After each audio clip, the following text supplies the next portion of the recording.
তুই লেখাপড়া করবি না? হ্যাঁ, আয়, লেখাপড়া করবি না?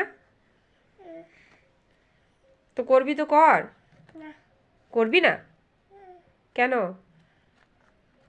কেন লেখাপড়া করবি না কেন? কি করবি লেখাপড়া না করলে?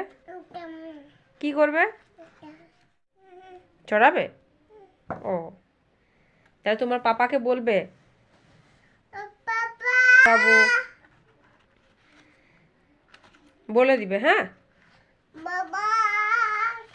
কই বাবা কই?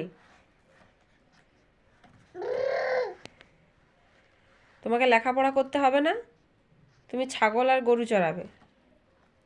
ঠিক আছে? হুম, ঠিক আছে তো। টাটা করে দে, এদিকে টাটা করে দে। হ্যাঁ, এই তো গুড বয়।